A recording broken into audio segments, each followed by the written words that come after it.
Ouais, c'est parti. Alors, bonjour tout le monde, bienvenue à l'épisode 29 du Classic Show. Aujourd'hui, on reçoit M. Jean-François Caron. Comment ça va, mon cher? Ça va très bien, vous autres? Ah, bien, Ça, merci. ça va bien. Aujourd'hui, on sort un petit peu de nos invités typiques. Fait qu'on s'en va avec les hommes forts. Fait que Jean-François Caron, on est vraiment content de t'avoir avec nous. Oui.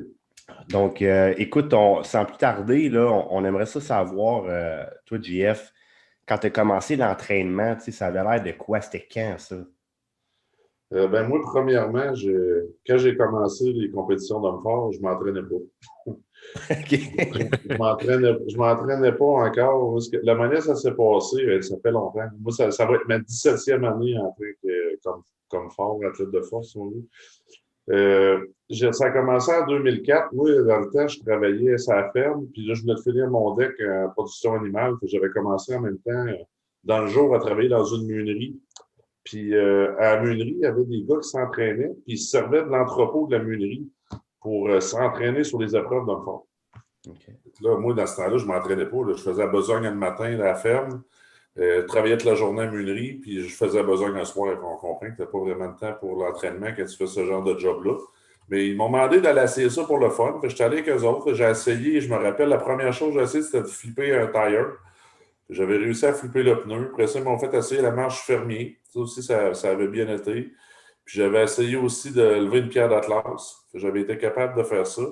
Puis comme par hasard, à l'époque, moi, je restais dans le Bas-Saint-Laurent, dans le coin de Montjoly.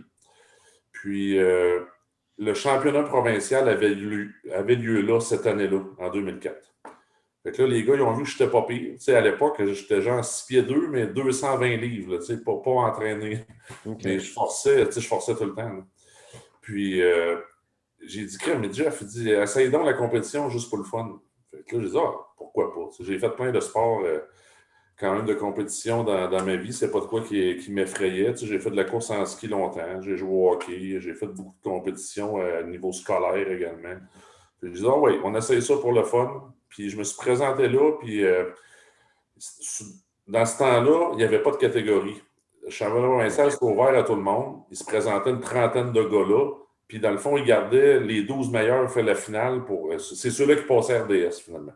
Okay. Au provincial, c'est le même, ça marchait. Puis, j'avais pas fait la finale. J'avais fini 17e sur 30, je me rappelle. Mais j'avais surtout battu pratiquement tous les gars, justement, qui s'entraînaient au local d'Homme Fort à Montjoly. Okay. Fait que là, les gars ont fait tabarouette, il se passe quelque chose. T'sais. Fait que là, puis tu sais, je me rappelle, la première épreuve de la compétition, ça avait été une tir de camion assis, un arm over rumble. Puis j'avais battu des gars comme Dominique Filiou, genre, qui avait fait le World Strongest Man, qui a fini troisième, justement, l'année d'après en Chine. Puis là, quand j'ai vu ça, le résultat que j'ai eu, j'ai dit, bon, j'aurais peut-être essayé, tu sais, ça vaudrait peut-être la peine. Puis il y en a plusieurs qui avaient vu mon potentiel, qui avaient décidé de m'aider dans l'entraînement parce que j'avais pratiquement pas de base en entraînement. Tout ce que j'avais fait, là, c'était mon cours d'éduc au cégep. C'était très, très limité. Fait que de là a parti mon entraînement. Puis 2 ans plus tard, j'étais sur la Coupe du Québec des hommes forts à partir de 2006. Puis en 2008, j'ai fait mon premier World Strongest Man. C'est allé quand même assez vite. Ça a été assez vite. Moi, je suis curieux, JF, OK? Tu sais, les gens, souvent, quand on parle d'hommes forts, on connaît, OK, c'est, mettons, Québec, après ça, l'homme fort du Canada. Comment ça marche, disons, aujourd'hui, là, pour quelqu'un qui dit, moi, je veux devenir homme fort? C'est quoi les étapes, les niveaux de compétition qu'il y a, si on part au Québec, là? Oui, bien, OK. Ben, c'est assez simple parce que le fun maintenant, c'est une structure. Ouais, On recule de 15 ans, là, je te l'ai dit, c'était tout le monde ensemble. ouais, c'est ça. Maintenant, il y a une structure, il y a une fédération amateur canadienne qui s'appelle l'ACAFA. Dans l'ACAFA, il y a des catégories de poids, des catégories d'âge, puis même des catégories de level, si on veut. Parce que tu peux commencer, mettons, quelqu'un qui voudrait s'inscrire à sa première compétition d'homme fort, la première année, tu as le droit de t'inscrire au niveau novice. Ça veut dire que ça va être des charges qui vont être encore moins lourdes. Puis, il y a des catégories de poids. Fait, je pense que tu as lightweight, middleweight, puis heavyweight. Heavyweight, ça doit être 105 kilos et plus, mettons. Okay. Fait que là, ça se sépare comme ça. Fait que tu as des charges plus adaptées à ta capacité, finalement, pour commencer à compétitionner. Fait que ça, c'est le fun. Ça a amené une certaine structure. Ça a parti en 2014. Ça a amené une structure dans le sport. Fait que ça permet aux gens de performer dans les épreuves de force avec des charges adaptées. Fait que ça rend le sport plus accessible. Puis ça permet également de découvrir les nouveaux phénomènes qui vont devenir professionnels. Le but, c'est de devenir pro, dans le fond. Ouais. Pour devenir pro, ça, c'est le circuit homme fort. C'est les compétitions que vous voyez RDS. Pour faire partie du circuit homme fort, dans le fond, il faut que tu finisses top 3 des heavyweights au Canada, au championnat canadien. Fait que dans le fond, il va y avoir, normalement, là, c'est un peu spécial à cause du COVID, là, mais admettons, en temps normal, tu vas avoir des compétitions régionales, tu vas ramasser des points pendant l'été pour te qualifier pour le championnat provincial amateur. Puis du championnat provincial amateur, là, ils vont qualifier les meilleurs athlètes parce qu'il y a des organisations comme ça provincialement. Tu as les Maritimes, tu as le Québec, l'Ontario et l'Ouest canadien. Fait que là, ils vont prendre tous les meilleurs des provinciaux. Il y a environ 120 athlètes qui participent au championnat canadien. Quand même. Quand tu arrives là-bas, ben là, il y a beaucoup de monde, mais c'est tout séparé en catégories, mais on s'entend que pour devenir pro, puis passer au circuit homme fort, ce qui nous intéresse, c'est la catégorie Open, heavyweight. C'est des gros, finalement. Ouais. Et dans le fond, l'an passé, exemple, on a pris le top 3 de cette catégorie-là, puis on leur a donné une genre de carte pro. Ouais. Maintenant, c'est des athlètes du circuit homme fort. Ça nous fournit la relève, finalement. C'est ça. Il y a une structure comme ça qui est basée. Fait que les gens qui veulent commencer là-dedans, peu importe la force qu'ils ont, ils pourraient commencer au niveau novice puis performer dans ce type de compétition-là. Il y a même des catégories Masters. Il y a les catégories pour les filles également, avec les catégories de poids. Puis même chez les Masters, il y a des catégories de poids également. Fait que ça permet aux gens, parce qu'on s'entend, c'est pas tout le monde qui a la génétique pour devenir un homme fort de calibre mondial. Mais les gens qui sont passionnés par ce genre de sport-là, bien, maintenant, ils peuvent le pratiquer. C'est la grosse différence parce qu'avant, on était tous lâchés dans le même lot. Puis il fallait que tu te démarques de ça. Puis on s'entend qu'avec les charges que les genres de professionnels lèvent aujourd'hui, la personne de calibre amateur ne peut pas se présenter là. Non, si je comprends bien, il y a l'air d'avoir plusieurs compétitions au cours de l'année. Il y en a-tu tout au long de l'année aussi?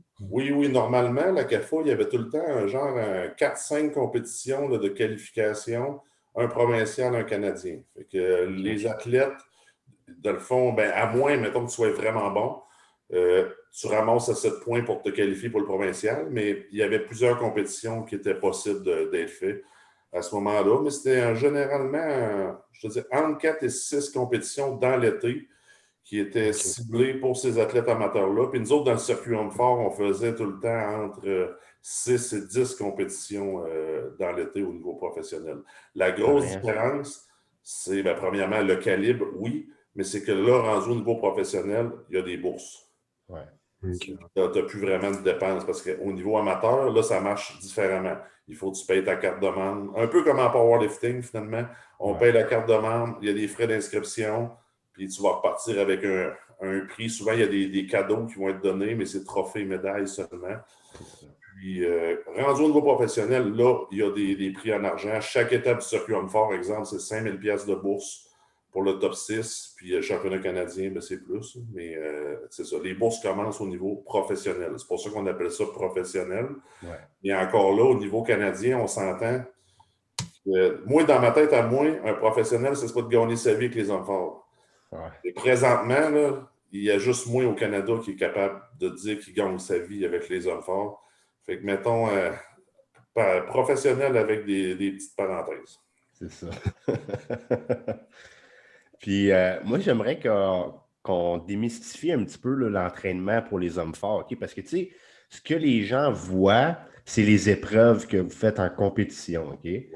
Fait que, tu sais, je suis sûr que la plupart des gens, mettons, les hommes forts, c'est comme, OK, mais il est juste vraiment fort sur une rep. Ou, tu sais, nous autres, on sait très bien que c'est pas ça. Tu sais, t'as quand même un niveau de l'athlétisme à avoir puis d'endurance. Fait que, tu sais, quand tu as commencé, là, si on repart un petit peu à tes débuts, là, fait que, tu sais, ta première compétition que tu avais faite, tu n'étais pas entraîné. Mais là, après ça, quand tu as commencé, là, ton entraînement, ça avait l'air de quoi pour devenir meilleur? Là? Premièrement, c'est très intensif comme entraînement. Puis c'est de là le bout de génétique là, aussi qu'on parle. C'est pas juste avoir le gabarit.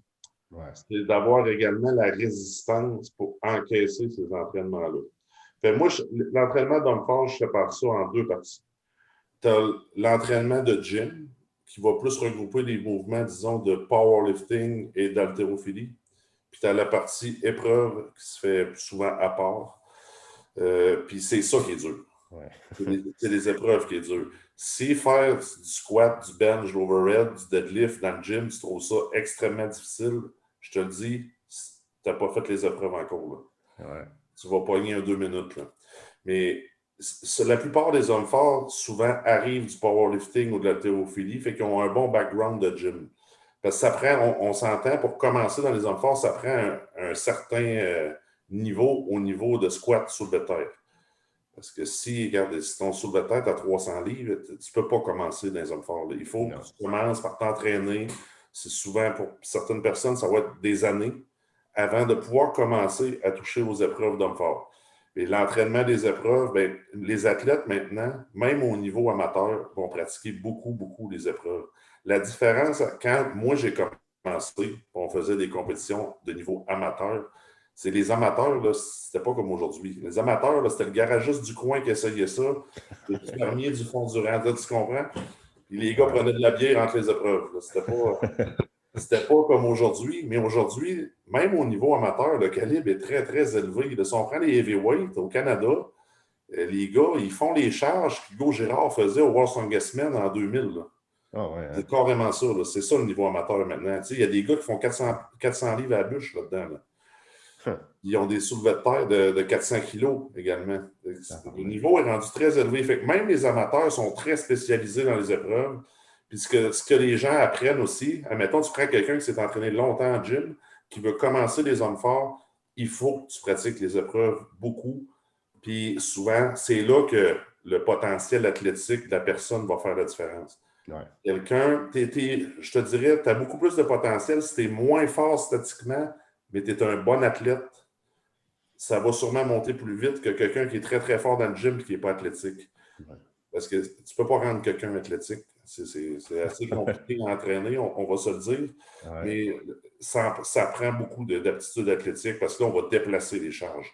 C'est là que tu vas voir la différence. Puis plus les gens vont pratiquer ces épreuves-là, mais meilleurs ils vont devenir dans les compétitions d'hommes forts. C'est très, très important. Puis ça, je le vois souvent, je l'ai déjà dit à du monde aussi qui ont commencé au niveau amateur.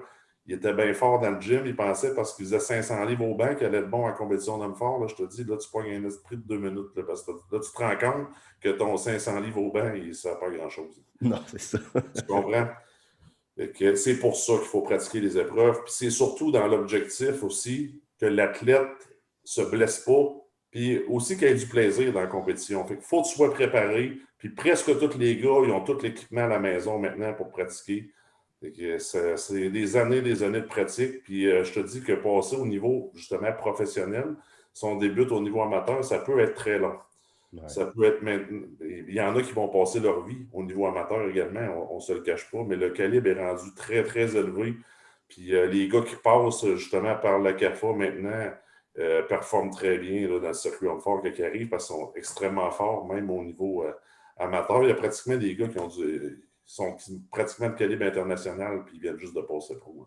Ça, c'est hot. Puis tu disais justement par rapport à entraîner les épreuves, OK, on s'entend que si demain matin, moi, je veux faire ça et j'ai pas ça dans mon gym, l'équipement pour, là, tu sais. Fait que comme tu disais, la plupart des gars, ils ont ça comme à la maison. Ouais. Fait que ça demande quand même une attention particulière pour avoir ça, tu sais. Oui, il n'y a pas beaucoup de gyms. Tu sais, il y a nous autres à Québec, on est bien équipés. À Montréal, il y a quelques gars qui n'ont dans certains gyms. Tu sais, il y en a qui empruntent de l'espace, là, dans, mettons, un gym de CrossFit ou quelque chose. Ouais. Ils commencent à avoir un petit peu plus d'équipement d'hommes forts. Ça devient de plus en plus populaire. On a vu surtout aussi dans les compétitions de CrossFit mondiales, les athlètes utilisent des équipements d'hommes forts dans les compétitions de CrossFit. Fait que, il y a certains gyms qui possèdent l'équipement, mais je te dirais, là, en plus, avec la pandémie, ce qui a avantagé beaucoup d'athlètes d'hommes forts, c'est que les gars sont équipés chez eux. Ouais. Pour s'entraîner, ils ont pu continuer à s'entraîner. Ça, c'est un gros avantage. Puis c'est pour ça qu'ils vont être en mesure de compétitionner cette année. Tu sais, le fait que les gyms soient ouverts, fermés, ça a moins d'impact parce que la plupart des gars se sont équipés justement en équipement pour avoir ça à la maison. On a fait fabriquer là, un bio, puis un super yacht, des marches fermiers, quelques pierres d'Atlas. Avoir un peu de tout pour être capable de se pratiquer. Je te dirais que c'est ça le plus pratique. Ouais. Puis, quand on parle des épreuves en compétition, là, est-ce que tu vas avoir les mêmes épreuves au niveau amateur que professionnel? Souvent, il y a peut-être quelques épreuves qu'on va voir moins souvent au niveau amateur.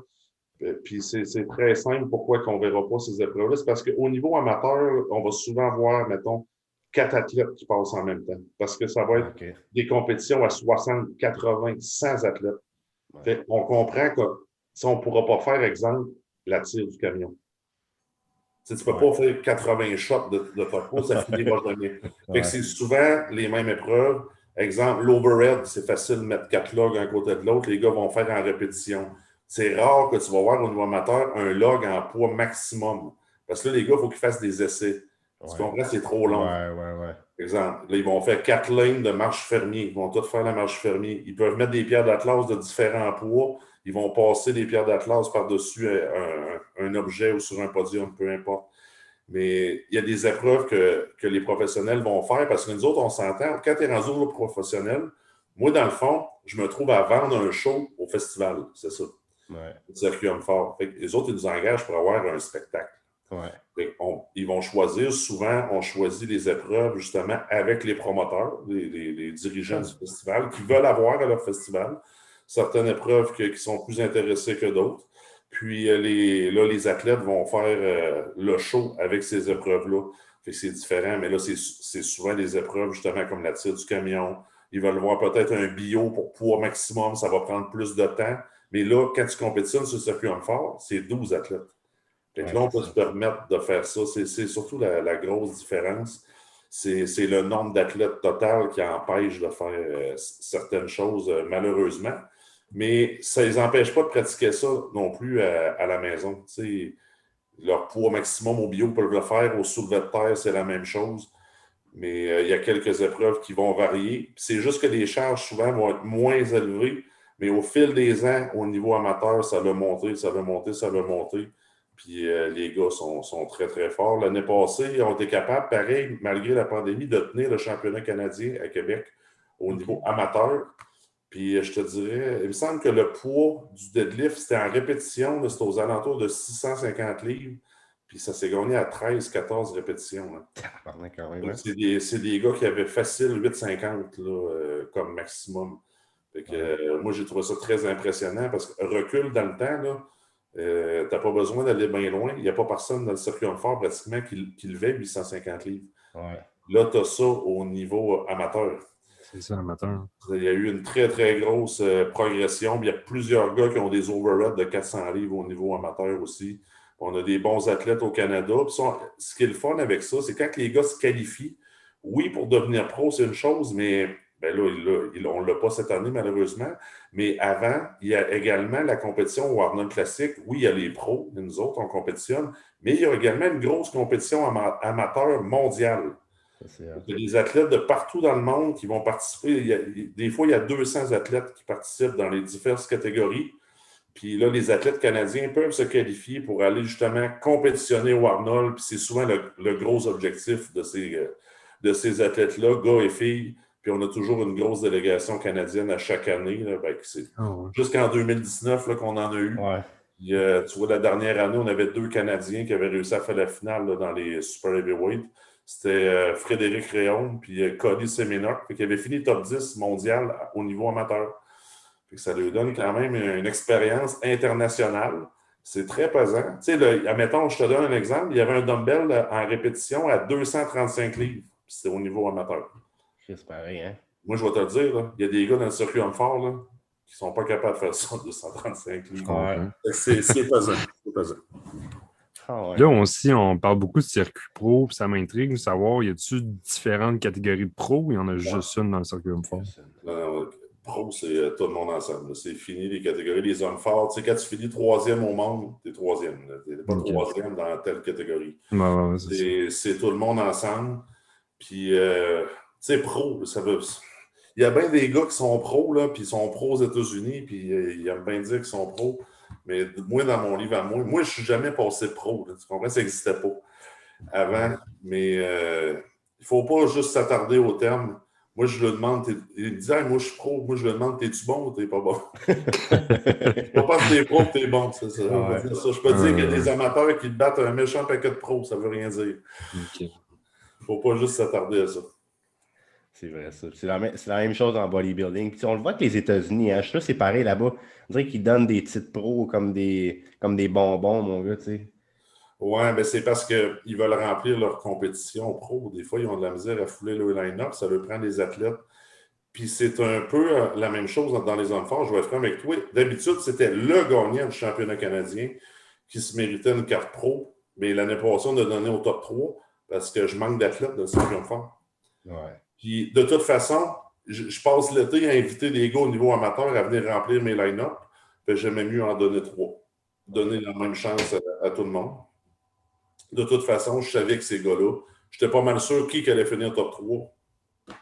Puis ils sont de calibre en masse, finir top 6 sur le circuit en fort. Fait que dans ce temps-là, c'est pas stressant, mais tu as raison, il se passe la même chose dans le bodybuilding. Là, comme je pense qu'au NPC, cette année, ils vont donner beaucoup de cartes pro. Je pense qu'à toutes les catégories. Ah, man. Ça doit être beaucoup, mais c'est parce qu'on a de la misère à avoir assez d'athlètes pour compétitionner au niveau professionnel, parce qu'on s'entend que les compétitions de bodybuilding, là, même si c'est un show pro, là, ça ne garoche pas de l'argent par les fenêtres. Là. Non.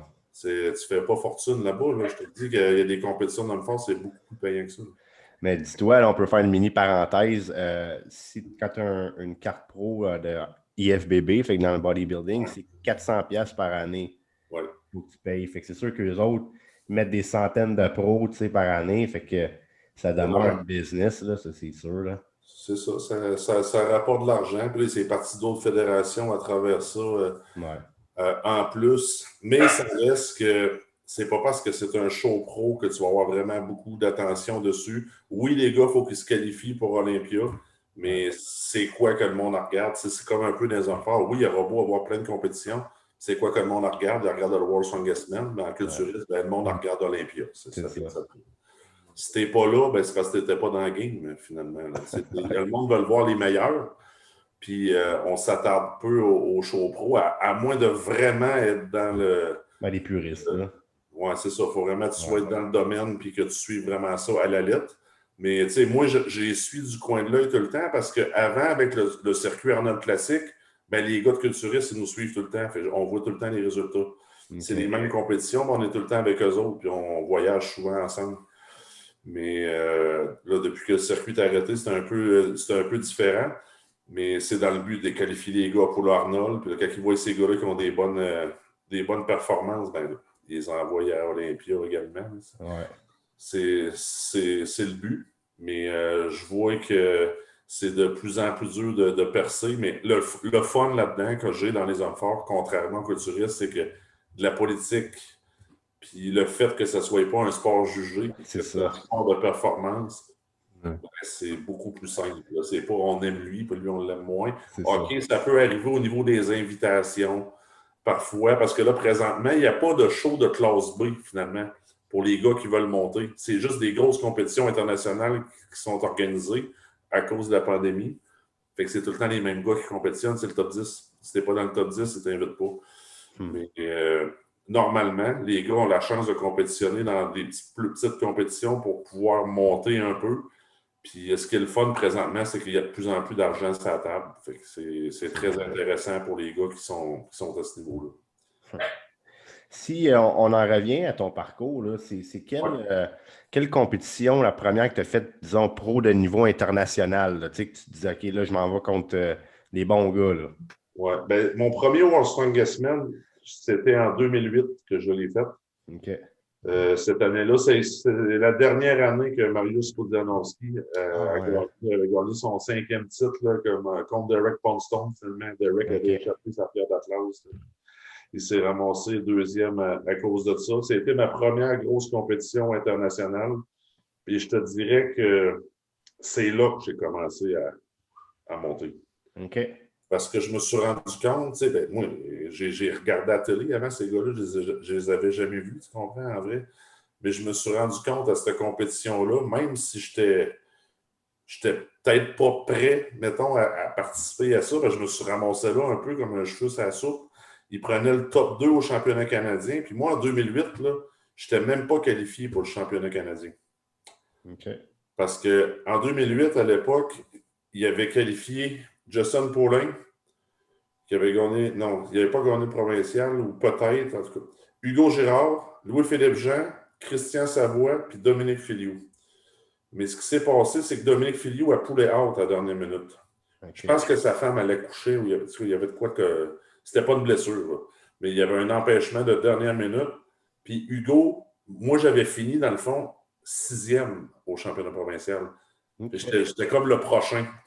Puis il avait dit, bon, on va inviter Jean-François à venir. Puis là, ça avait chialé. Tu sais, les Ontariens, ils disaient, hey, pourquoi tu ne prends pas un Ontarien?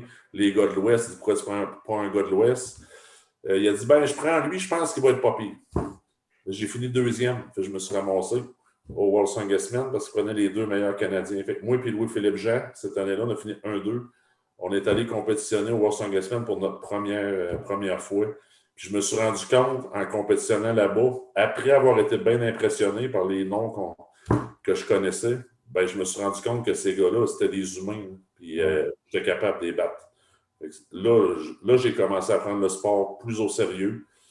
Puis en 2011, je suis devenu champion canadien. Puis là, en 2011, j'ai fait vraiment mon départ sur le circuit international de la Champions League. J'avais réussi à avoir des bonnes performances dans les 2 autres années. Puis là, j'ai fait le saut. Puis tu vois, j'avais fait 3 podiums consécutifs sur la Champions League cette année-là. Puis j'avais fini avec juste 3 compétitions sur 16. J'avais fini 4e en overall du circuit mondial. Fait que c'est ça qui a comme lancé ma carrière. Puis l'année d'après, c'était la compétition la plus importante de ma vie, je pense. C'était 2012, le World Songest-Man. Cette année-là, ils m'ont mis dans le même groupe que Zydrunas Savikas puis Derek Poundstone. Puis j'ai battu Derek Poundstone en qualification.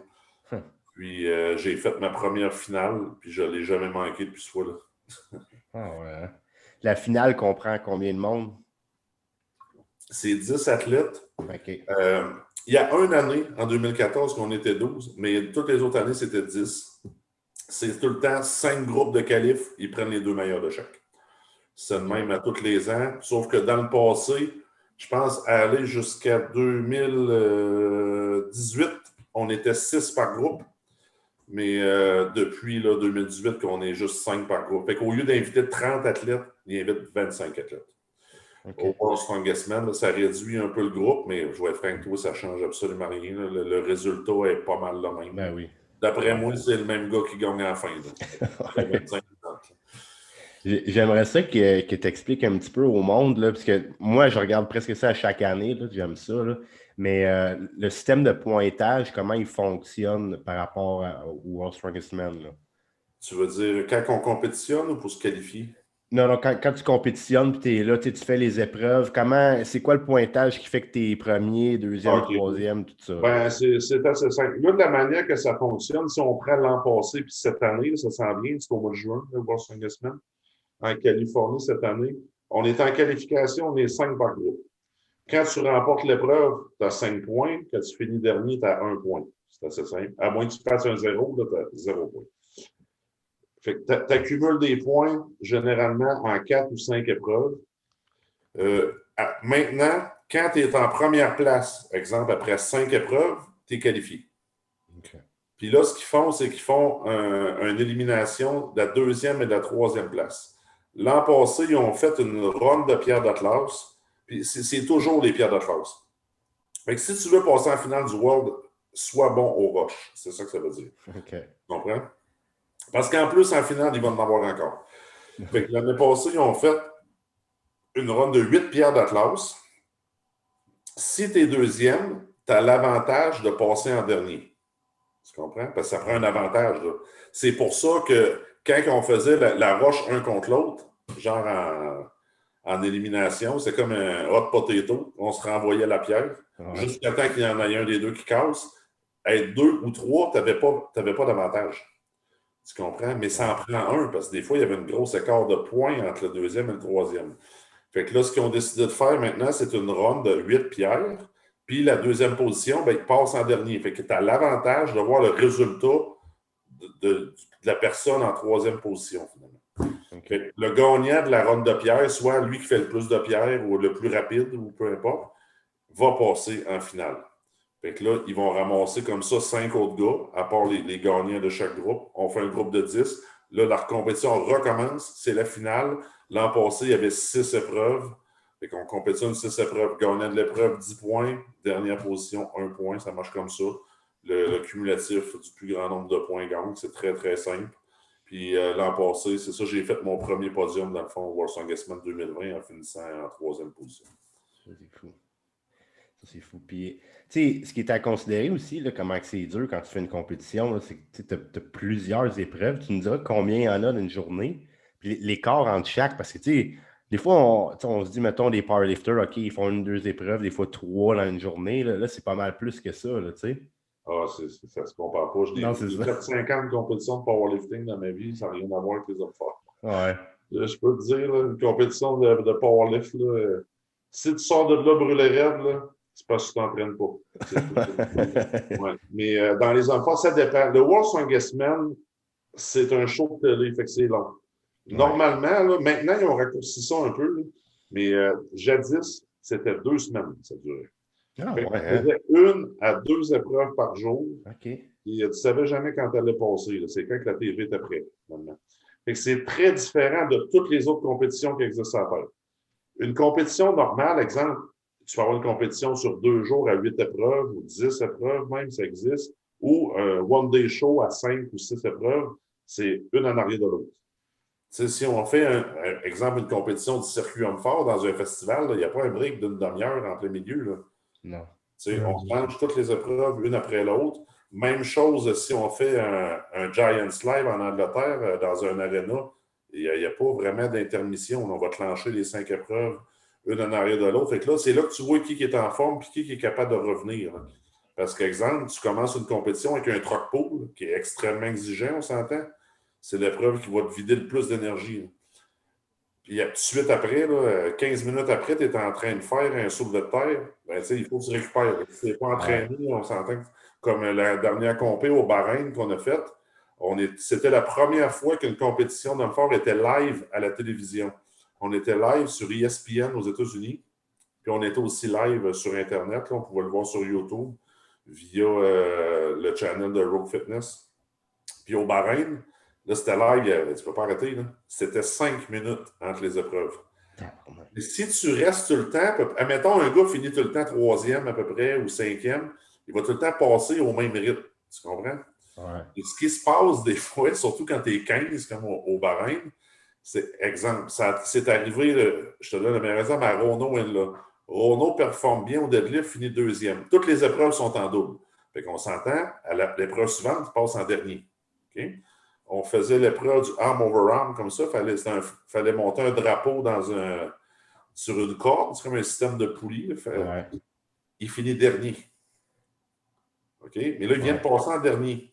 C'est quoi qui se passe? Il repasse tout de suite à l'autre épreuve, dans 5 minutes.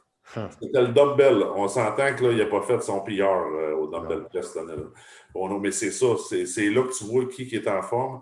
Puis il y avait quelques gars de même, ils ont tombé comme en état de panique un peu, ça allait trop vite. Mais là, pas de question d'arrêter. Il y a un directeur, il y a un réalisateur, là, puis c'est OK, là, tu rentres dans 10 secondes, c'est là. La TV, c'est pas pareil. Fait qu'il y a des erreurs comme ça, c'est différent. Mais le World Strongest Man, la différence, c'est que c'est étalé sur plusieurs journées. Ouais. Fait que tu n'as aucun momentum. C'est difficile. Okay. T'attends, puis t'attends, puis t'attends. Puis là, il faut qu'il remonte le setup à une autre place pour la TV. Mais quand ça clenche, il faut que tu clenches. Tu n'as pas 8 chances. C'est là. Ouais. Fait que ça, j'ai appris ça dans mes premières années au World Strongest Man. Puis quand tu vois les nouveaux gars arriver, ils n'ont jamais vu ça de leur vie. Là. C'est différent de toutes les autres compétitions. L'expérience est importante là-dedans. Tu sais, j'en voyais l'année passée, il se préparait, puis il se warm-upait, puis il était craqué bien dur. Je disais, hey, relax mon chum, je pense pas avant 45 minutes tu passes là. Restez par le nez, là, c'est pas le temps. Mais c'est le même. Quand tu le sais, c'est facile, mais il y a des gars, c'est leur première année, puis ils veulent bien performer, mais ils ne savent pas comment que ça va rouler. C'est différent, vu que c'est un show de télévision, C'est produit par la télé et pour la télé. Ouais. Ça va tout le temps rester comme ça. Puis le monde, ces médias sociaux, à tous les ans, qui demandent pourquoi il n'y a pas un streaming du World Strongest Man, ça n'arrivera jamais.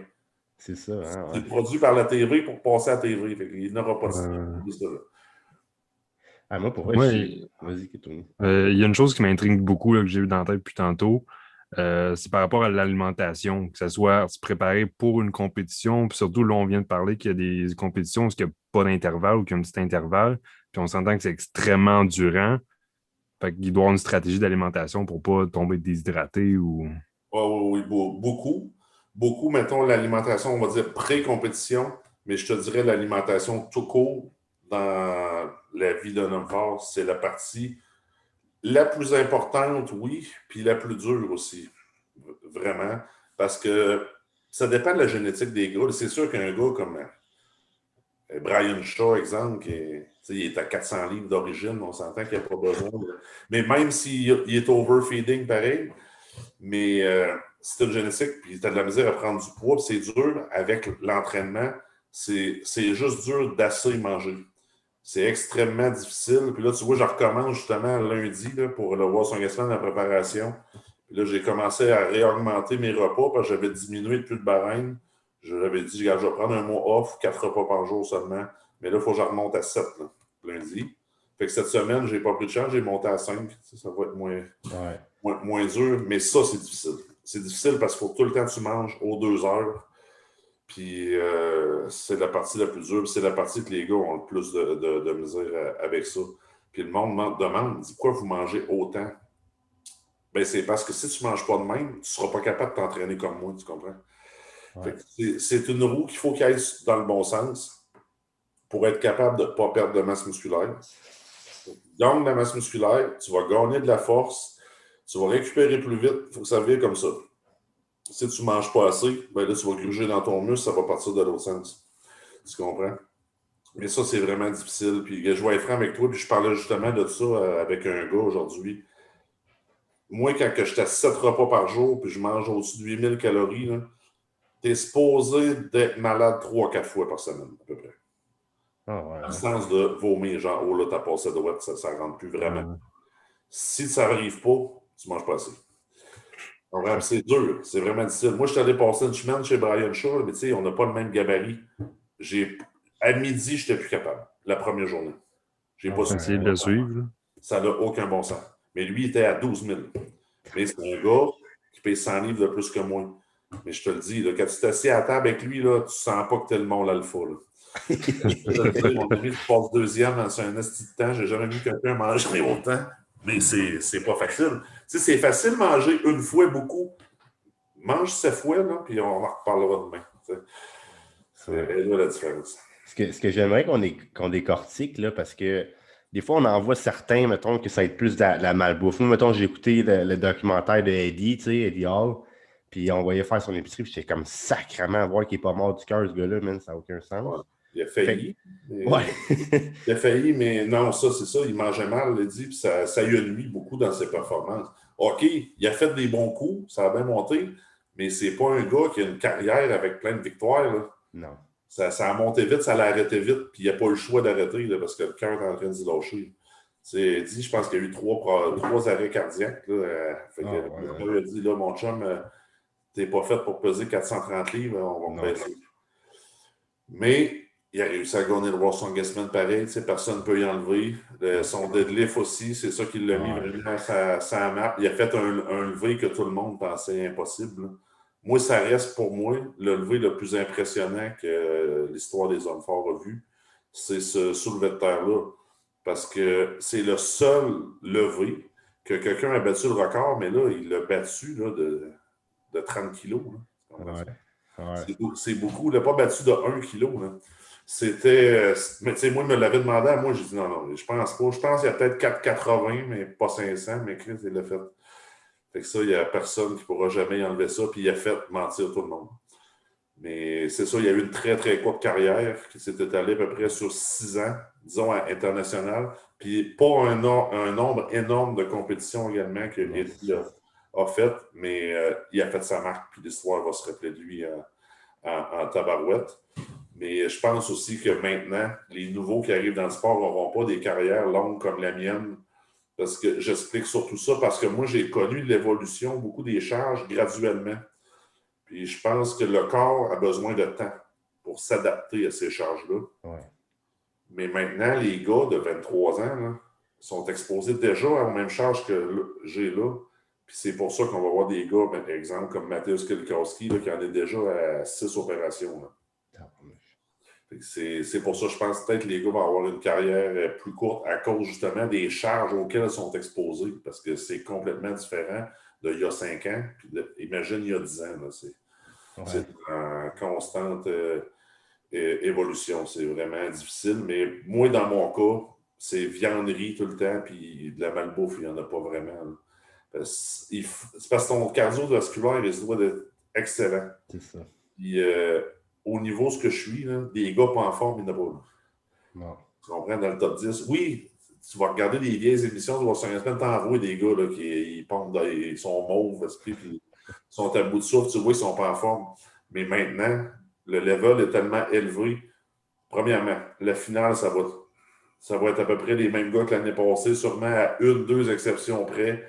Puis les résultats vont sûrement se ressembler aussi. Puis les gars sont tous très, très en forme. Le cardiovasculaire, c'est quoi de super important.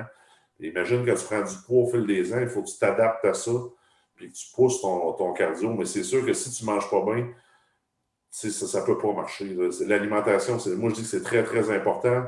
À mon âge que je suis rendu là, c'est plus important que l'entraînement. Parce qu'on s'entend que la technique est acquise. Je ne suis pas en progression, si on veut. Fait que je me concentre plus justement l'alimentation, puis c'est pour avoir le maximum de récupération possible. Parce que là, je suis rendu à 38 ans, ça récupère moins vite qu'à 25, je peux te le dire. Ouais, c'est sûr. Ouais. En termes là, de, mettons, quand tu fais un repas, là, mettons on parle de ton pic là, de 7 repas par jour, tu nous disais vianderie pas mal pour tes repas. Ça ressemble à quoi une portion? C'est 350 grammes de viande, puis à peu près, en tasse de riz cuit, là, je vais mettre 3, des fois 4. Ah, ça Puis, fait dire ça. parce que tu vas te trouver aussi, on parlait de malbouffe, si tu suis vraiment ton plan alimentaire, là, T'as pas envie de tu manger. ne peux pas t'enfiler un dessert entre les deux, là, ça ne rentre pas. Non. Tu comprends? Fait que tu es tout le temps plein. Mais une fois de temps en temps, peut-être aux 10 jours, là, il y a une journée, là, je vais ralentir, je vais manger, mettons, 2 repas de moins. Okay. Parce qu'à un moment donné, on dirait là, que là, le système, on dirait que tu arrêtes de capoter un peu. Mais il ne faut pas que tu oublies aussi que quand tu manges 7 repas par jour, avec minimum de 8000 calories, tu bois 10 litres d'eau par jour. Fait que le métabolisme, là, il vire en tabarouette. Là. Ouais. Tu comprends? Fait que ça te prend l'air climatisé dans la maison. C'est sûr. à manger de même puis à votre poids, là, c'est sûr. Ouais. Et là, l'été s'en vient. Puis sérieusement, l'été, c'est plus dur. L'hiver, là, c'est beaucoup plus facile de manger comme ça. Puis quand il fait plus chaud, ça impacte l'appétit. Puis là, tu travailles fort. Puis c'est où qu'on compétitionne tout le temps? L'été. Ouais. C'est pas le choix. Il est dans une saison, là, comme je faisais avant, avec, mettons, 7-8 compétitions de circuit en fort avec l'international au travail. Là. Dans la saison estivale, là, je me ramassais, je perdais des fois 15 à 20 livres. Je me ramassais au mois de septembre, j'étais rendu pratiquement. La dernière saison à 325 au lieu de 345 ou 350. Parce que tu n'en prends jamais le dessus. Puis, en plus, je fais des démonstrations souvent, des fois. Ouais. Des fois, tu as une compétition le samedi, une démo le dimanche. On s'entend que cette journée-là, tu ne peux pas te rentrer 7 repos. Non. Fait que moi, là, puis mon poids baisse rapidement. Moi, mettre ses abdos, c'est pas un gros défi. Quand c'est la de manger, ça vient tout seul. J'ai une génétique de même. Mais pour rester à mon poids puis essayer d'en prendre, il faut que je travaille extrêmement fort. Ça dépend de la génétique des gars. Mais dans mon cas, là, je me suis battu contre ça là, pendant toute ma carrière. Oh, ouais. Puis si on progresse à ce que Tony avait dit là, par rapport à quand tu es rendu aux épreuves, l'alimentation, fait que, comme tu disais, des fois, il va en avoir plusieurs dans les journées, des fois, c'est étalé un petit peu. C'est sûr, tu ne peux pas te clencher tes 7 repas comme d'habitude. Là. Non, c'est impossible. Mais ce qu'il ne faut jamais que tu oublies aussi, c'est la bouffe. Ce que tu as besoin dans ta journée, c'est ce que tu as mangé la journée d'avant. C'est ça. Souvent, là, ça va être un déjeuner. Puis on va peut-être, admettons qu'on compétitionne à 1 heure, là. Je vais manger juste 2 fois avant. Puis là, ce qu'on va faire, par exemple, c'est qu'on va boire beaucoup, beaucoup d'électrolytes, du BCAA puis des sucres rapides. Ça va être beaucoup du liquide. Ouais. Puis si c'est juste une journée de compétition, ben ça va. Tu sais, le lendemain, tu peux reposer, tu peux manger. Mais si tu en as 2, ben là, le soir, c'est au moins 2000. Tu n'as pas le choix. Quitte à te coucher plus tard, ben, il faut que tu manges plus. Puis on va recommencer comme ça. Mais c'est sûr que, admettons, une fin de semaine. Excusez, comme exemple, Warwick. Tout le monde la connaît, cette compétition-là. C'est un Arnold qu'on a ici au Québec. On est chanceux d'avoir ça. Mais quand on faisait Warwick, dans le temps, c'était 10 épreuves en 2 jours. Ben, je peux te garantir que les gars repartent de Warwick et ils ont perdu au moins 15 livres. On va pas aller manger 2 fois dans la soirée puis déjeuner beaucoup, tout ça, mais c'est des compétitions qui sont difficiles, là, c'est pesant, c'est le niveau mondial, c'est très lourd. Là. Ouais. C'est très exigeant. Puis Warwick, là, je te dis, les gars ils l'ont souvent dit, c'est la compétition la plus dure qu'on fait de leur vie. Parce que c'est extrêmement exigeant. Puis à toutes les années, ça commence avec la même épreuve. C'est un tir de camion qui est en montant. Puis il n'y a jamais personne qui a fini. Et ça veut dire que tous les athlètes vont au bout. Ça veut dire que quand ça siffle au bout, tu es à 200 pulsations. Je te dis, tu es vide, vide, vide. Ça commence comme ça. Tu as 4 autres épreuves à faire dans la journée. Et là, tu vois qui est de calibre, puis qui est très entraîné, qui l'est moins. Mais imagine la dépense calorique de ça. C'est dur à revenir de ça, mais tu vas couper 10 à 15 livres facile. Mais on s'entend que 10 à 15 livres, c'est un gars de 3,50. C'est moins. La personne qui pèse 2,20, c'est pas pareil. Il ne faut pas qu'il se compare à ça. Mais la perte d'eau est importante également. Puis le voyagement aussi. Le voyage est souvent plus dur que la compétition quand on va loin. Des longs voyages d'avion, c'est aussi difficile. Puis c'est sûr que tu vas perdre du poids. Il faut vraiment que ton alimentation, ça soit bien setée, comme tu demandais, Tony. Pré-compétition, puis surtout les semaines avant. Super important. Puis en plus de ça, la préparation physique, il faut que ça soit A1. Et ça, c'est le truc aussi pour bien dormir quand tu vas compétitionner. Même si tu as beaucoup d'expérience, puis tu es plus stressé, ça finit par passer au fil des ans. Si tu n'es pas prêt, puis tu le sais que tu n'es pas prêt, là, tu ne dors pas bien. Ça m'est déjà arrivé, tu comprends? Mais si ta préparation physique est optimale, regarde, tu n'as pas fait les coins ronds. Tu as tout fait ce que tu avais à faire. Il te reste juste à forcer, mais que ça siffle demain, couche-toi puis dors. Moi, ça marche comme ça pour moi, mais je pense que c'est super important. Parce que si tu le sens là, que tu as cheaté là, pendant 3-4 semaines, puis tu n'as pas fait l'entraînement qu'il fallait, c'est sûr que tu as un doute. Ben, je pense que pour avoir confiance, puis justement, pas être stressé en compétition, là, c'est la clé. Puis il y a beaucoup de psychologues sportifs là, également qui vont dire la même chose. Ton stress, il vient souvent d'une mauvaise préparation, à 70% du temps. Là, tu nous avais parlé brièvement là, du Arnold. Moi, c'est quelque chose qui m'intéresse beaucoup, okay? Parce que clairement, ça doit être des épreuves un peu différentes. La majorité, tu me corrigeras si je me trompe, mais sont dehors, les autres. Mais au Arnold, tout est en dedans, tu sais. Fait comment toi, tu l'aimes, le Arnold? Comment c'est différent, puis tout comme expérience? Ah, le Arnold, c'est sûr que ça a beaucoup changé au fil des ans. Mais moi, le gros point du Arnold que j'aime, c'est que c'est très, très pesant. OK. Fait que ça, c'est ce que j'aime le plus de cette compétition-là. Puis, ils vont souvent apporter une nouvelle épreuve à tous les ans que personne n'a jamais essayé. Fait que là, tout le monde te garde. OK. Puis ça, c'est quoi que j'aime. Là, c'est là que tu vois qui est habile puis qui l'est moins. Puis l'expérience également rentre en ligne de compte avec ça quand tu essayes une nouvelle épreuve. Mais le Arnold, c'était excellent pour la foule. L'ambiance de cette compétition-là, tu ne la retrouves pas ailleurs, sérieusement. Moi, je vais me rappeler toute ma vie que j'avais réussi mon 463 kilos au deadlift en 2018 sur ce stage-là. Le bruit qu'il y avait là, c'était incroyable. J'ai peut-être entendu autant de bruit une fois, peut-être au Manchester Arena 2017, dans un arena show. Il y avait 11 000 personnes, ça fait beaucoup de bruit à l'intérieur. Mais ça n'a pas arrivé des dizaines de fois dans ma carrière, des moments comme ça. Mais le Arnold classique aussi, c'est le prestige de la compétition. Parce que pour être là, ils ne t'ont pas appelé, viens-t'en. Non, non. Il faut que tu te qualifies à cette heure pour être au Arnold Classic, tu comprends? Il faut que tu aies fait tout le circuit des autres Arnold qu'il y a dans le monde, puis tu en as gagné une ou tu sois qualifié par les points, peu importe.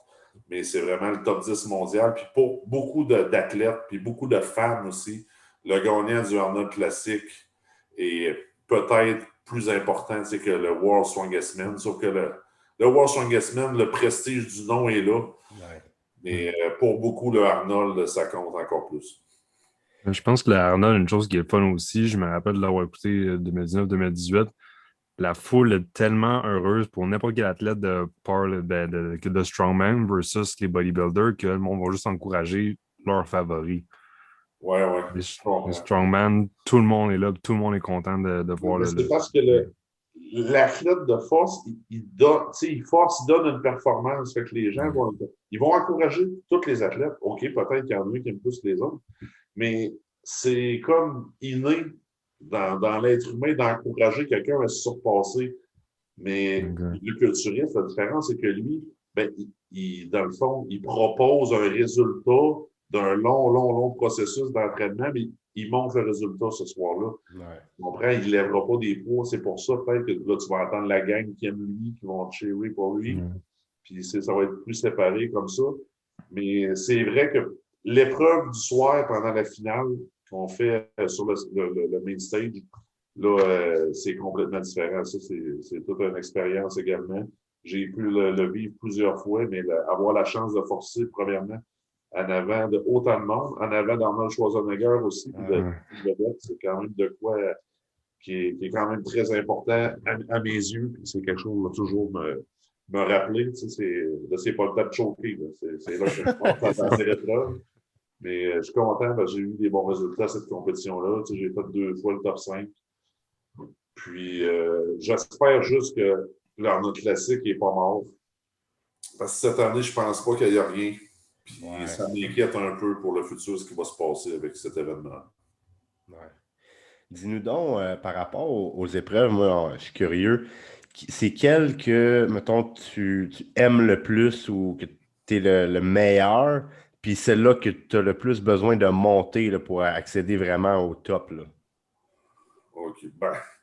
Je te dirais que ma force dans les hommes forts, c'est d'être bon pas mal à tout. OK. C'est pour ça que j'ai tout le temps des bons résultats. Je finis jamais dans le bas du classement parce que j'ai pas de trou. Peu importe quelle épreuve qu'ils mettent, ça ne me change pas grand-chose. OK. Mais c'est sûr que les épreuves de soulevé de terre, c'est toujours ce que je préfère. C'est toujours là que j'ai le mieux performé. Puis je te dirais, justement, des épreuves, c'est pas que je suis pas bon, mais une épreuve comme le croque-pole, comme je parlais tantôt, c'est des épreuves que tous les gars détestent faire ça. Peut-être à part Terry Hollands, là, parce qu'il gagne presque tout le temps cette épreuve-là, ça a été toujours sa force. Mais c'est parce qu'après ça, t'es mort. Ouais. Tu comprends? Ça draine énormément d'énergie, fait que c'est jamais le préféré là, des athlètes. Là. Je me rappelle tellement de compétitions. Je me rappelle un matin au Botswana, il fallait tirer un avion. On était à l'aéroport à 5h30, puis on attendait que l'avion arrive pour tirer. Là. Les gars, ça ne leur tente pas bien de commencer la journée avec ça, avec juste un petit déjeuner dans le corps, mais regarde, tu n'as pas joué. Il faut le faire, ça fait partie des compétitions. Mais les épreuves que j'ai tout le temps plus travaillé, justement, que j'étais moins bon, c'était tout ce qui était overhead. Quand j'ai commencé ma carrière, c'était ma grosse faiblesse. J'ai travaillé énormément fort là-dessus. Mais j'ai tout le temps bâti mon entraînement là-dessus à travailler le plus possible parce que j'étais moins bon. C'est ça. Tu sais, du deadlift, là, je ne mets pas mes énergies tout le temps là-dessus. Tu sais, à un moment donné, tu ne peux pas finir plus que premier. Là. Mais, exemple, au Super Yo, tu es moins bon, mais je travaille fort cette épreuve-là. Puis, là, tu vas mieux performer, tu fais plus de points. Parce que le but, moi, dans ma tête à moi, c'est pas ce que tous les athlètes font. On voit beaucoup, moi j'appelle ça des one-trick ponies. C'est des gars qui sont juste bons à une épreuve. Ouais. Ils vont se présenter, ils vont scorer fort à une épreuve, puis le reste, c'est pas super. OK, là, c'est bien impressionnant. Il va faire une grosse charge à une certaine chose, mais on est payé pourquoi? On est payé quand tu gagnes l'accompli. Tu comprends? Ouais. La bourse, là, ça va, c'est le podium qu'il faut que tu fasses. Si tu es en bas du podium, ça paye pas mal moins, puis si tu es loin en arrière, ben là, tu n'as rien. C'est de même que ça marche. Puis pour gagner ta vie avec ce sport-là, il faut que tu finisses dans le haut du classement. Fait, moi, je m'entraîne justement pour gagner des compétitions. Tu sais, il y a beaucoup de monde qui me demande présentement « Hey, c'est quand tu vas battre le record à Aftar au soulevé de terre? » je vais l'essayer, mais qu'ils mettent un max deadlift en concours. C'est ça. Tu comprends? Je ne mettrais pas 6 mois d'entraînement pour faire un deadlift dans mon gym. Là. C'est complètement ridicule. Puis, présentement, ils n'annoncent pas de max deadlift ni au World Strongest Man sur une base standard pour battre ce record-là. Ils ne l'annoncent pas non plus. On a un Giant Live au Royal Albert Hall en juillet. C'est un deadlift en répétition. Tu comprends? Moi, je m'entraîne pour les épreuves qui s'en viennent. C'est ça qui est important. Mais c'est pour ça. Ils disent que quand tu vas battre le 500 kg, mais qu'il l'aille en compétition. On le fera. C'est ça que la plupart des athlètes font. Tu sais, j'en vois plein sur Internet. Là, dans ce temps-ci, ils tirent des grosses charges. Chris, il n'y a pas de concours. Ça donne quoi? Ça te donne des followers sur Instagram, sérieusement. Des followers, là, j'en ai rien à coller. C'est pas ça qui va payer mes paiements, qui va faire mes paiements. Il faut que la prochaine compé, il faut que je sois sur le podium. C'est ça qui est important. Et les gars du top 10, ils s'entraînent tous dans cet objectif-là, tu comprends? C'est le même que ça marche. Parce que des gars qui passent, qui vont faire une barre pas pire, puis qui disparaissent, il y en a beaucoup. Mais l'histoire, il se rappelle de quoi? Il se rappelle des résultats des compétitions. Ouais. Dis-nous donc, comme les dernières années, là, pour toi, ça serait qui l'homme fort le plus impressionnant, tu sais, ou le meilleur, selon ton expertise, là, ce serait qui cet homme-là? Le meilleur, j'ai pas le choix de te répondre, Zydrunas Savickas. C'est ça. Par les résultats qu'il a eus. Il a gagné 8 Arnold Classic, 4 World Strongest Man. Moi, j'ai compétitionné très, très souvent avec cet athlète-là. C'est un bon ami. Tu sais, maintenant, il ne compétitionne plus, mais je le vois souvent parce que comme au Bahreïn, il était arbitre. Il était arbitre en chef, fait qu'il voyage encore avec nous autres très souvent. Il est souvent invité dans des compétitions comme au World Strongest Man. Il était là également. Mais être aussi dominant pendant autant d'années, on n'a jamais vu ça. Puis ce gars-là a été capable de faire ça parce qu'il était vraiment meilleur que les autres, tu comprends? Il y a juste moins de titres de World Strongest Man parce que, mais par exemple, il y a 2 titres de IFSA pendant que les fédérations ont été splittées de 2004 à 2009.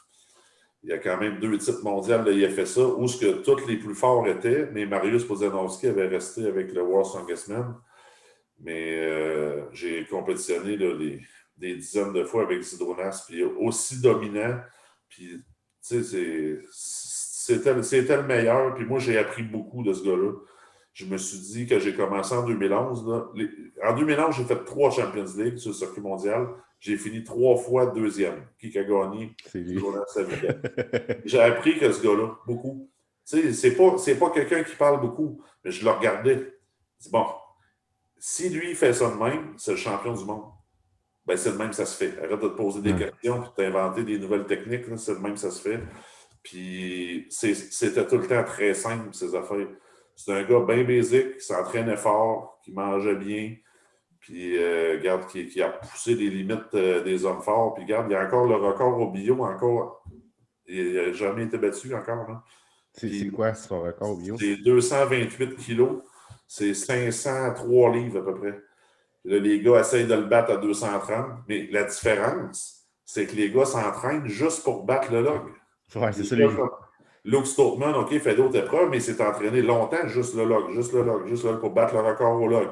Il y a Aaron Baby qui fait la même affaire, il fait juste l'overhead. Il fait de l'overhead. Zydrunas Savickas s'est jamais entraîné pour battre le record du log. Zydrunas Savickas, la journée qu'il a battu le record du log, je peux te dire en effet, il a gagné la compétition aussi à la fin de la journée. Il a fait toute la compé. Puis le log, là, c'était pas la première épreuve. Ouais. Fait que ça fait une grosse différence.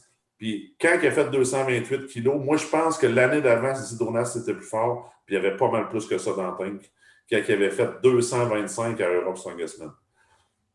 Des gars forts comme ça, là, il n'en a pas passé bien. Mais puis c'est quelqu'un de très intelligent en compétition. C'est quelqu'un qui va faire pratiquement jamais d'erreur. Puis on le voit par ses statistiques. Au-dessus de 300 compétitions d'hommes forts. Puis on s'entend qu'au début de sa carrière, il était moins fort, Zydrunas. Mais même si tu prends toutes ces compétitions-là, 86% de podium. C'est ça. 300, man. 300, c'est juste... Ouais. Mais moi, je suis rendu aux alentours de 250. Ah, Christian, ouais. Et ça en fait beaucoup. Mais moi, puis Zydrunas, pendant des années, on faisait de 20 à 25 compétitions par année. Fuck, OK. Chose que des gars, comme exemple, Brian Shaw n'a jamais fait. Non. Brian Shaw se concentrait sur le World, Arnold Classic, Titan entre les deux, 3-4 concours par année maximum. Ouais. Il faisait tout le temps ça. Mais moi, c'est parce que j'ai demandé en 2011 comment je fais pour devenir bon, comme toi. Qu'est-ce qu'il faut que je fasse? J'ai demandé carrément de même. Il dit, fais des concours, tu vas devenir bon. Il dit, c'est le meilleur entraînement qui existe. Puis c'est vrai. Puis je ne suis pas gêné de le dire pendant tout. C'est de même que je suis venu bon à faire des concours. Tu apprends à gérer ta compétition. Tu es beaucoup moins stressé quand tu compétitionnes tout le temps. Ouais. Il faut que la compétition devienne ta zone de confort. C'est quand tu viens nerveux et que tu penses que ça va mal aller. Fais-moi faire du jogging, là, tu vas me sortir de ma zone de confort. Tu comprends? C'est quand ça va mal quand tu es hors de ta zone de confort. Bien, il faut que la compétition, ça le devienne. Puis c'est pour ça que je dis souvent aux amateurs, justement, qui commencent dans la force ou en powerlifting aussi, faites des concours. J'en vois tout le temps. On dirait qu'ils veulent se préparer pendant un an. Puis fais des compétitions. C'est le meilleur entraînement qui existe. Il y a une autre chose, j'aimerais savoir, on parle de tout ça, t'as-tu ou t'as-tu déjà eu un entraîneur qui t'a aidé à te préparer pour des concours? Ou... Oui, bien, quand j'ai commencé, moi, c'est Yannick Normandin, qui est un ancien athlète de force, qui est un éducateur physique aussi. Yannick, il étudie, il a une maîtrise dans l'Université Laval, puis ça lui a permis aussi de gagner la Coupe Vanier en 99, d'avoir étudié là. Lui, quand il est arrivé à Montjoly, c'est parce c'est son premier job, dans le fond, de professeur d'éducation physique, finalement, puis coach de football qui avait ouvert à Montjoly. Il lançait un programme de football. Lui, il finissait sa maîtrise. Il a déménagé à Montjoly. Puis c'est comme ça que je l'ai rencontré. Mais lui, à l'époque, il était sur la Coupe du Québec des enfants. Fait que c'est lui qui m'a appris l'entraînement, comment devenir un homme fort, comment faire les épreuves. Mais au fil des ans, on a découvert également que je ne savais pas tout ce que je sais aujourd'hui, puis Yannick non plus. Les hommes forts ont évolué, puis on s'est rendu compte que c'était pas tout le temps correct ce qu'on faisait, tu comprends? Le gros problème des hommes forts de l'époque, début 2000, mettons 2000 à 2008, là, même du temps du Gros Gérard, c'était la même chose. Les gars s'entraînaient trop dans le gym, ne pratiquaient pas assez épreuves. C'était ça le problème. Les gars faisaient beaucoup de gym, puis on faisait beaucoup de choses du tout qui ne servent à rien. Moi, je dis tout le temps aux gars, le mouvement le moins utile dans les hommes forts, c'est le bench press. C'est le mouvement le plus inutile qui existe. À part t'enlever de la mobilité dans les épaules, là, ça ne fait pas grand-chose. OK, ça monte le press, puis j'en fais encore du bench press, parce que dans ma logique à moi, dans mon optique d'entraînement, il faut que tu sois fort sur tous les angles de poussée. Autant debout que couché. J'ai tout le temps continué à faire parce que j'ai fait beaucoup de powerlifting aussi. Mais si tu es juste bon au bench, là, souvent, ça veut dire que tu es bon au bench. Ça ne veut pas rien dire d'autre. Ça ne veut pas dire que tu vas performer dans une compétition d'homme fort parce que ce n'est pas transférable. C'est la même chose si tu prends un gars qui est bien fort au bench, tu l'envoies se battre contre un gars qui est un athlète en MMA. Il va trouver que son 500, il ne sera pas capable de se servir de ça. C'est pas utile. Puis ça ne veut pas dire que le gars est athlétique non plus. Ça revient un peu à ce que je disais tantôt. Mais avoir tout sous ça, que pratiquer des épreuves, ça nous rendait autant meilleurs. Puis on s'entend que pratiquer des épreuves d'homme fort, tu fais travailler des muscles. Je te dis que des gars qui ont juste fait du gym, d'après moi, ces muscles n'ont jamais forcé. Ouais. Le premier training que tu fais, tu en découvres des nouveaux parce que tu vas avoir mal dans le corps le lendemain, tu comprends? C'est très différent, puis tu viens beaucoup plus fort à faire des épreuves comme ça en déplacement. Des épreuves comme exemple le super yoke, le tire flip, une marche fermier qui fait travailler pratiquement tous les muscles du corps. Puis c'est très, très exigeant. Tu vas devenir beaucoup plus fort que juste faire des barres, des soulevés statiques dans le gymnase. Mais c'est ça, on en faisait beaucoup trop, puis pas assez d'épreuves. Quand on s'est mis à se spécialiser dans le fond, puis à vraiment les pratiquer, les épreuves, là, 2, 3, puis 4 fois par semaine, là, mon calibre a vraiment changé. Parce que ce qu'on faisait dans le temps, je m'en rappelle, c'était du gym tout l'hiver. Puis là, la saison d'homme fort arrivait, là, on se mettait à faire des épreuves. Ça ne marche pas comme ça. Mais, regarde, il fallait apprendre ça quelque part. Il fallait que ça commence à quelque part. Tu sais, je me rappelle d'avoir vu une biographie d'Hugo Girard à l'époque. Puis, je pense qu'à cette date-là, Hugo avait déjà fait le World's Strongest Man. Ça fait qu'on doit être aux alentours de 99-2000. Puis, le journaliste, ce journée-là, il filmait Hugo, qui était à l'entraînement, je pense, avec deux autres gars, dont Jason Paulin. Il venait de recevoir les pierres d'Atlas pour s'entraîner. Il était flambant neuf. Fait qu'il n'y avait même pas de pierres pour s'entraîner pour les compétitions. Oh, ouais. Vous comprenez? Fait que lui, il avait compris, ouais, là, si je veux être bon, ça me prend ces affaires-là. Il faut que je m'équipe. Fait que ça part quand même de loin, mais ça fait partie de l'évolution du sport. Tu sais, justement, c'est comme si tu prends un joueur de hockey des années 70, tu l'envoies patiner avec les gars d'Astor, il va te tirer de la patte, là, c'est sûr. Parce que les gars, maintenant, ils s'entraînent, puis c'est du power skating, puis ils sont entraînés, on va dire surentraînés, si on veut comparer.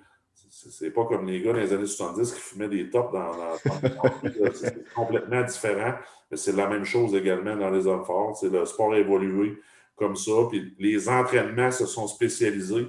Mais par la suite, j'ai tout le temps fait mon entraînement par moi-même. Puis la nutrition également, parce que j'ai des bonnes connaissances en nutrition. Oui, je me suis autodidacte, oui, mais moi, j'ai étudié en alimentation animale au cégep. Puis je peux te dire que la nutrition animale est beaucoup plus avancée que la nôtre. Fait que je me suis beaucoup inspiré de ça aussi. Fait que là, tu nous disais, tu étais rendu, c'est quoi, c'est mois de juin que tu vas avoir le World? Oui, le World Strongest-Man, on va être là du 10 au 20 juin. La compétition a lieu du 15 au 20, fait qu'il doit y avoir genre 2 journées de qualification puis 2 journées de finale, quelque chose du genre. Mais pour l'instant, je n'ai pas plus d'informations. Je sais que c'est à Sacramento, en Californie, ces dates-là, point. On n'a pas d'épreuve. Le line-up est sorti, vous pouvez le voir, je pense, sur les médias sociaux. Ça ressemble pas mal à l'an passé. Peut-être. Il y a Travis Hockmeyer qui revient cette année. Ça fait déjà plusieurs années qu'il n'avait pas participé au World Strongest Man. Puis c'est un gars qui a fait quand même 3 fois la 5e place, là, 2008, 2009, 2010, je pense. C'est un gars qui est à faire très attention, surtout parce qu'il est excellent au pied de la classe. Fait que un gars qui est un peu ordinaire, s'il pogne un gars comme Travis, peut-être rendu plus vieux, moins fort, mais s'il pogne au roche en challenge pour la finale, là, il est mieux de se dépêcher, je te le dis tout de suite. C'est vrai que peut-être le monde ne savent pas ça, mais des fois, vous avez des épreuves qui sont contre. C'est pas tout le temps tout seul. Oui. Ben, cette épreuve-là, entre la 2e et la 3e place pour qualifier l'athlète restant, est très importante. Puis ça fait des années, c'est tout le temps aux pierres d'Atlas que ça se joue. Puis en finale, ça termine toujours par une série de pierres d'Atlas. Puis on s'entend que pour finir les pierres d'Atlas en finale, il faut que tu sois bon. L'année passée, on est juste 3 athlètes à avoir fini. C'est des pierres d'Atlas, ça a changé. Là. La dernière pierre d'Atlas, dans le temps, c'est la première aujourd'hui. Ah ouais. Tu comprends? La dernière, elle pèse 465 livres. Fait qu'il y a beaucoup de gars l'année passée qui ont manqué la dernière, justement. Elle a 200 kilos, pas mal tout le monde maîtrise ça. Mais une 210, elle est plus grosse en plus. À la fin de 6 épreuves, la journée de 6 épreuves, c'est difficile, surtout quand il fait chaud, tout ça, l'adhérence, c'est pas tout le temps à son meilleur. Ça demande beaucoup de force, beaucoup d'endurance, mais regarde, les gars, ils maîtrisent quand même bien ces charges-là maintenant. Mais il faut que tu sois bon pierre d'Atlas, c'est souvent là que ça se joue. Puis, vu que c'est tout le temps la dernière épreuve au World Strongest Man, je vais être franc avec toi, moi, souvent, ça a amélioré mon classement, puis des fois de plusieurs places. Fait que bien maîtriser cette épreuve-là, je peux te dire, là, ça représente des dizaines de milliers de dollars dans mon compte de banque. Ça, c'est bon, ça vaut la peine. Fait que si on t'inclut là, dans le top 5, là, qui c'est que tu penses que cette année va faire le top 5 au World? Ben, là, c'est dur à dire, je vais être franc avec toi, parce que je ne sais pas les épreuves. Okay. Ça joue beaucoup. L'année passée que j'ai vu les épreuves, j'étais pas mal sûr que je finissais top 3. Comme au Bahreïn. Au Bahreïn, j'étais pas mal certain aussi de finir le top 3 parce qu'on connaît toutes les forces, les faiblesses de chacun. Mais encore là, on ne sait même pas qui va passer en finale. Ouais, c'est ça. Fait que c'est embêtant. Il y a bien du monde, ils vont mettre des noms. Ah, peut-être lui. Ouais, mais il n'est peut-être pas en finale non plus. Là. Les groupes ne sont pas sortis. Mais des fois, sur papier, ça veut bien dire des choses. Mais un coup que la compétition commence, des fois, tout change. Ouais. Mais je m'attends d'un gars comme Alexis Novikov, va sûrement être sur le podium. Tom Stoltman avait été impressionnant l'an passé aussi. Il a une très bonne chance de gagner. C'est un athlète qui est très, très fort. Ensuite de ça, Brian Shaw. Il est toujours un gars qui est dangereux. L'année passée, il a contre-performé au Wasson-Gessman, mais un mois après, il a gagné la Shot classique. Il est encore capable de gagner, c'est ça que ça veut dire. Il y a plein du monde qui vont dire ah, mais là, c'est lui qui organise la compétition. Et justement, je dis, moi, j'en organise des compétitions. Hein. C'est pas mal plus facile de juste être l'athlète que de l'organiser. Ça, je te le garantis. Tu n'as pas de casse en tête avec rien. Fait que c'est beaucoup de travail d'organiser des compétitions dans le fort. Puis Brian, il a fait ça avec brio. Les athlètes, il était très, très reconnaissant. Là, on a eu des beaux prix en argent. Puis on était très, très bien accueillis. Puis cette année, c'est encore plus gros. Brian va donner, d'après moi, on va avoir 100 000 de bourse cette année. Parce que lui, il met 50 000 de sa poche, plus la vente genre du streaming qu'il fait sur son site, puis la vente de billets VIP qui ont été vendus en 10 minutes. Fait que moi, il m'a assuré qu'on avait au moins 100 000 là. Fait que, regarde, ça commence à être une compétition d'envergure. Puis cette année, on a eu 8 épreuves en 2 jours. Puis c'est pas mal pesant. Tu sais, l'année passée, la Shot classique, pour vrai, ça a été plus difficile que le Wasson-Gessman. Okay. Physiquement, si on veut. Là. Je suis sorti de là, j'étais cassé. Là. Mais ça avait bien été. J'ai fini en 2e place. Mais Brian Shaw, c'est un gars qui n'est pas à négliger aussi. Puis, tu sais, il y a des nouveaux aussi qui arrivent beaucoup. Des gars comme Luke Richardson, Evan Singleton, des gars comme Evan. Justement, il s'est blessé l'année passée. On ne l'a jamais vu en finale. Mais c'est un gars qui, s'il réussit à passer en finale, à peu près à n'importe quelle épreuve, je pense que c'est un gars de top 5.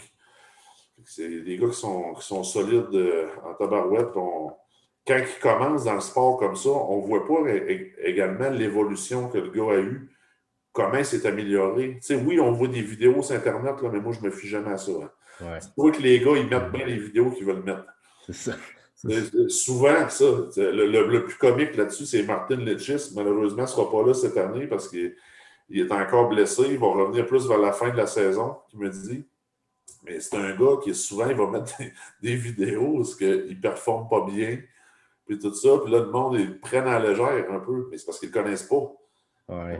J'ai jamais vu Martin Lichis finir dans le champ. Hein. Je peux te le dire. Fait que même s'il met des vidéos là, que ça ne sort pas, puis il est tout croche, puis on dirait qu'il est gelé comme une balle, là, pas. Dès que ce soit, il y a le temps de compétitionner, il va être là, puis tu vas l'avoir d'impact toute la compétition, ça, c'est certain. Fait que, le gars, il n'a pas gagné le Wasson-Gessman pour rien non plus. Là. Non, c'est ça. L'année passée, avant l'Arnold Classic, tout le monde disait qu'il était cassé, qu'il allait finir dans le champ. Mais moi, je n'étais pas de cet avis-là. Là. C'est bien le fun, les chaînes YouTube, là, mais c'est ça. Les gars, ils mettent bien ce qu'ils veulent mettre. Et lui, je pense qu'il aime bien, justement, mettre des affaires de main pour que le monde pense qu'il n'est pas là pantoute. Mais c'est un athlète qui est d'un très, très haut calibre. C'est un très, très bon athlète. Il ne faut pas que tu prennes des gars de même à légère parce que tu vas être surpris.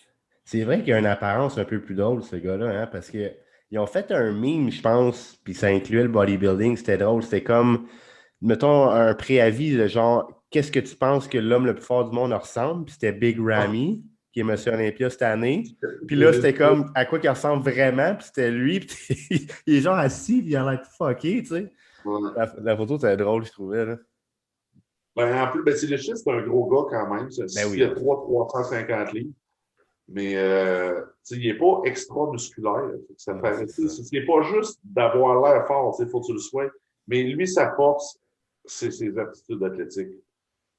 C'est vraiment un athlète qui aurait pu jouer de très haut niveau à peu près n'importe quel sport. Là. Il y a des talents athlétiques que peu de gars ont. Et ça l'avantage beaucoup des hommes forts. C'est un des gars les plus complets que tu peux trouver dans le sport des hommes forts. Là. Puis je te dis ça, c'est de tous les temps. Là. Puis il est toujours très bon. Malheureusement, c'est un gars qui s'est blessé quand même plusieurs fois. Mais c'est un gars qui est toujours dangereux. Tu sais, l'année passée, il était au Wasson-Gessman. Il était là comme annonceur, puis il passait le balai, puis il faisait des jokes. Mais je te garantis qu'il aurait passé en finale, même s'il n'était pas à son 100%. Là. Ouais. Tu comprends? Il est toujours à faire attention. Puis, tu sais, il y a une question de talent aussi dans les hommes forts. Tu sais, oui, t'as beau t'entraîner, mais tu sais, il y en a qui l'ont. Puis il y en a qui ne l'ont pas. Mais lui, il l'a vraiment. C'est un athlète. Moi, je l'ai connu en 2016. La première fois que je l'ai rencontré, C'était en 2016 que j'ai fait mon record Guinness au tire flip au Arnold Classic. Puis Martin Licis, quand le tire est arrivé, il dit hey, j'aimerais ça l'essayer. Bien, Chris, il a réussi à le faire. Ah ouais. Tous les autres gars au Arnold n'ont pas voulu l'essayer. Mais lui, on ne le connaissait pas. Le Chris, sont de où, tabarnak? C'est qui ce gars-là? Ben, l'année d'après, il était au World Strongest Man, puis la seule personne qu'il connaissait, c'était moi. Fait qu'il est venu me parler, il était stressé, tout ça, il voulait avoir une couple de trucs. Mais il a fait la finale cette année-là, Martin Licis, à sa première année, puis il a fini en 6e position, juste après moi. Moi, j'avais fini 5e. Fait que direct en partant, tu vois que le gars, il a un talent hors pair parce qu'il commençait dans le sport, puis il était déjà à ce niveau-là. C'était pas une surprise, moi, là, qu'il gagne le World Strongest Man en 2019. Puis s'il revient en forme, je suis convaincu qu'il va le regagner encore. Parce qu'il n'y a pas de faiblesse, contrairement à Kelkowski qui a un gros trou qui est son sous de terre. OK. Dis-nous donc, parce que là, tu as ouvert une porte avec ton tire flip, là. C'était quoi ce record-là? Ça, c'est un record. C'était supposé d'être le pneu le plus lourd jamais retourné à 650 kilos. Ça fait 1414 livres. Puis, j'ai fait 4 répétitions avec, finalement. En 3 minutes, mais c'était pesant. C'était pesant, puis c'est pas n'importe qui pourrait le flipper, dans le sens que le pneu était tellement épais. Bien, la vidéo est sur YouTube, vous pouvez l'écouter, mais c'est pas 1350 livres, c'est vraiment 650 kilos. C'est Rogue qui ne savent pas compter, finalement. C'est 1414 que ça pèse. Puis, le intérieur est tellement épais que si tu n'as pas des très longs bras, tu vas avoir le menton à côté sur le pneu, tu ne seras pas capable d'aller le pogner en dessous. Tu comprends? Il y a plein de gars qui ne pourraient même pas essayer de le lever, ils ne se rendront pas. Ouais. Et c'était impressionnant. Puis moi, je n'ai pas pu l'essayer. Là. Ils m'ont planté ça sur le stage. Bon, let's go. Puis là, c'était tellement gros que c'est arrivé, les gars, oublie ça. Oublie ça, tu ne seras pas capable. Tu ne seras pas capable parce que c'était pendant la finale du Arnold Classic, mais moi, je n'étais pas qualifié. Fait que j'étais juste là pour le record. Puis le seul qui me dit que j'allais faire ça, c'est Zydrunas qui était bien assis sur sa chaise. Ah non, dis-moi, je suis certain que place-toi comme il faut, là, puis il dit, tu vas l'avoir. Il avait raison, je l'ai fait, fait que les gars, là, on restait frais. Mais il aurait pu l'essayer. Tous les autres athlètes, il n'y a personne qui a voulu le faire. Qui a voulu l'essayer, fait que ça m'a donné un record gagné cette fois-là. Mais ça, j'en ai 3 records, finalement. J'ai le pneu, j'ai également un retournement de voiture. Ça, j'ai fait ça en Chine, c'était en 2015, je pense. C'était une Jetta de 740 kilos, le poids de la carcasse, finalement. Puis ça, j'avais un record à battre. C'était en 5 minutes, le plus de retournements complet. Puis le record, c'était 11, puis je n'ai fait 13. Puis ça, c'était le fun. C'est dans un show des records Guinness. Fait que c'est eux autres qui t'invitent. Puis ils m'avaient justement invité l'an passé pour que j'aille le rebattre en mai. Mais là, en mars, tout a fermé. Fait que ça l'a arrêté là. Puis l'autre que j'ai, c'est justement le Homer Tire Deadlift que vous avez sûrement vu à Shot Classic. Mon record que j'ai fait à 1202 livres. Ça m'a donné un autre record Guinness parce que depuis le début du Arnold Classic, aller jusqu'en 2014, à tous les ans, il y avait le levé de Homer Tire.